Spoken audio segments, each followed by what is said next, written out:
নমস্কার, আমি ডক্টর উজ্জ্বল আচার্য। আজকে আমার আলোচনার বিষয় রিকারেন্ট মিসক্যারেজ বা বারংবার গর্ভপাত।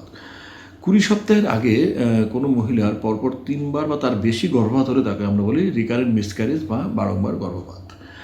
এই রিকারেন্ট মিসক্যারেজ একটা অত্যন্ত ডিস্ট্রেসিং একটা ব্যাপার, যেটার কারণ কিন্তু এখনও অস্পষ্ট এবং অত্যন্ত জটিল। তবে বলা হয় জেনেটিক ফ্যাক্টরের একটা কারণ হতে পারে।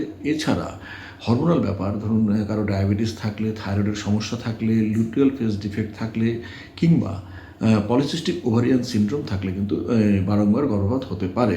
এছাড়া যেটা আছে একটা ইনহেরিটেড থ্রোম্বোফিলিয়া একটা কারণ, এবং সংক্রমণ কিন্তু এই রিকারেন্ট মিসক্যারেজের একটা বড় কারণ। তাছাড়া অটো অ্যান্টিবডিজ, যাকে আমরা বলি অ্যান্টিফসফোলিপিড অ্যান্টিবডি, এটাও কিন্তু একটা রিকারেন্ট মিসক্যারেজের বড় কারণ। আর অনেকের মধ্যে যেটা থাকে জরায়ুর অস্বাভাবিকতা, এছাড়া জরায়ুর মুখ বা সার্ভিক্সের শিথিলতা, যাকে আমরা বলি সার্ভাইকাল ইনকম্পিটেন্স, এটাও কিন্তু রিকারেন্ট মিসক্যারেজ এর একটা বড় কারণ। এবারে আমরা জেনে নেব রিকারেন্ট মিসক্যারেজের ক্ষেত্রে কোন কোন টেস্ট করা দরকার।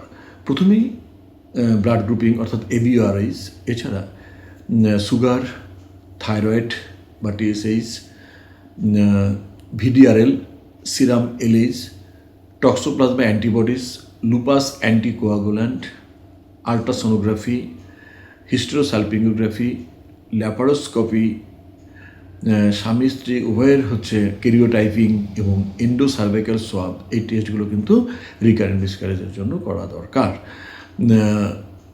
রিকারেন্ট মিসক্যারেজ হলেই আপনারা কিন্তু জীবনের সব কিছু শেষ হয়ে গেল এটা ভাববেন না। ডাক্তারের পরামর্শ মতো চলবেন এবং উপযুক্ত পরীক্ষা নিরীক্ষা করে ওষুধপত্র গ্রহণ করবেন, তাহলে কিন্তু পরবর্তীতে মা হওয়ার কোনো সমস্যা থাকবে না।